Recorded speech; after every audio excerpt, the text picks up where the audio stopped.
بسم اللہ الرحمن الرحیم۔ رب زدنی علما، رب اشرح لی صدری ویسر لی امری واحلل عقدۃ من لسانی یفقہوا قولی۔ سبحانک لا علم لنا الا ما علمتنا انک انت العلیم الحکیم۔ آج مجھے جس روبرک کو بیان کرنا ہے وہ روبرک ہے لاسیویس، جس کے معنی ہیں نفس پرستی، عیاش، پر شہوت، مستانہ اور شہوت انگیز۔ سر، یہ ایک ایسی کیفیت ہے جس میں کوئی بھی انسان جب مبتلا ہوتا ہے تو وہ پھر انسان سے حیوان یا پھر اس سے بھی بدتر ہو جاتا ہے۔ یہ ایک سورائی یا سوری کیفیت ہوتی ہے جس میں کسی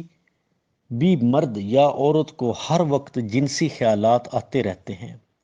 اور اس ہوس کو پورا کرنے کے لیے وہ ہر جائز یا ناجائز طریقہ اختیار کرتا ہے، اور اس کیفیت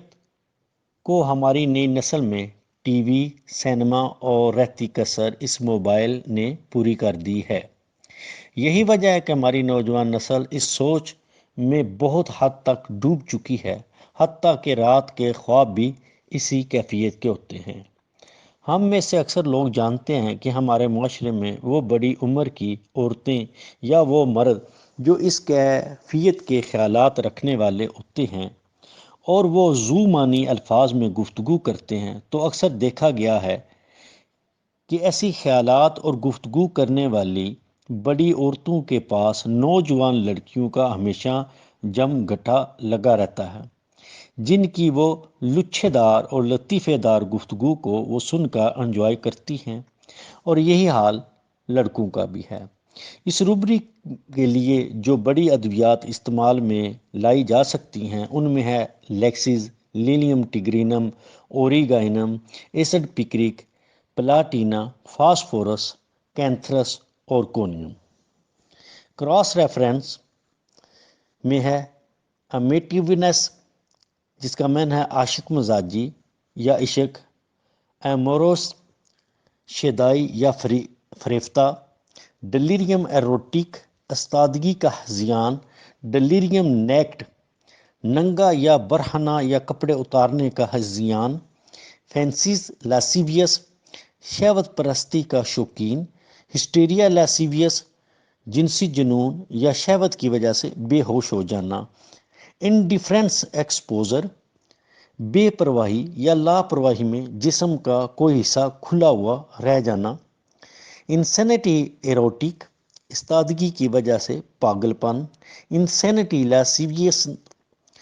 جنسی پاگل پن، کسنگ ایوری ون ہر کسی کا بوسہ لینا یا ہر کسی کو بوسہ دینا، لیوڈنس بدمستی یا زناکاری کرنا، لبرٹینزم آوارگی یا بدکاری، نیکڈ ننگا ہونا، برہنہ ہونا، نیفومینیا عورتوں میں جنسی خواہش کا بڑھ جانا، ایبسینز سانگ فحش گانے یا بیہودہ گانے گانا یا سننا، ایبسینز گندا بیہودہ خیالات خلاف تہذیب، پلیئر لاسیویسنس شہوت پرستی سے لذت حاصل کرنا، ریسٹ لیسنس لاسیویس شہوت پرستی کی وجہ سے بے قراری یا بے آرامی، شیم لیس ایکسپوزنگ بے شرمی کا مظاہرہ کرنا، شیم لیس ایکسپوزنگ پرسن بے شرمی کا مظاہرہ کرنے والے آدمی، تھاٹس انٹروڈ سیکشول جنسی خیالات کی وجہ سے کسی سے دست درازی کرنا، کسی کے معاملات میں آ جانا یا کسی کے گھر میں یا کسی کی دیوار پھلانگنا، تھاٹس رومانٹک سیکشول جنسی خواہش کے زیر سایہ رومانوی خیالات، جذباتی خیالات یا رومان پسند۔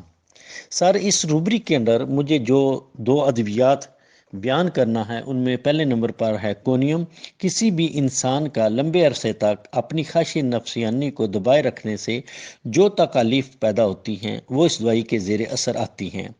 اس لیے کونیم کو بیوہ عورت اور رنوے مرد کی دوائی کہا جاتا ہے۔ جب بھی کوئی مریض ہمارے پاس آتا ہے اور میں بتاتا ہے کہ مجھے یہ تکلیف ہے، مجھے وہ تکلیف ہے، مجھے سخت کمزوری ہو گئی ہے، مجھے چکر آتے ہیں خاص کر لیٹنے پر، اور حقہ یا سگریٹ پینے سے چکر آتے ہیں، یہ سب کچھ ڈاکٹر صاحب بس نہ چلنے کی وجہ سے ہے،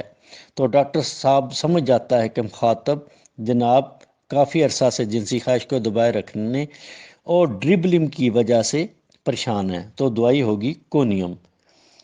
اور بغیر خواب کے انزال، شرمگاہ کے اندر شدید خارش وغیرہ کونیم میں پائی جاتی ہے۔ دوسری دوائی ہے ایسڈ پکرک۔ رات کے وقت شدید استادگی، نیند میں بے چینی، بے حد خواہش، استادگی کے ساتھ احتلام کی کثرت، دن رات استادگی کے ساتھ خواہش، کسی عورت کے سامنے آنے پر مرد میں جنسی خواہش کا بڑھ جانا، خواہش کی وجہ سے بائیں خصیت الرحم میں درد، رات کو شہوت کی وجہ سے شرمگاہ میں خارش، حیض سے پہلے اور حیض کے بعد ختم ہو جاتی ہے، پستان کی نیپل میں درد، بے حد لاپرواہ، دماغی یکسوئی کا فقدان، لکھنے پڑھنے سے دماغ میں درد، محنت سے جی چرانا، سارے یہ اس لوبری کے اندر ایسڈ پکرک کی علامات تھیں جو میں بیان کر سکتا۔ میں ہوں ڈاکٹر محمد آصف سیفی فرام ڈنگا۔ السلام علیکم ورحمۃ اللہ وبرکاتہ۔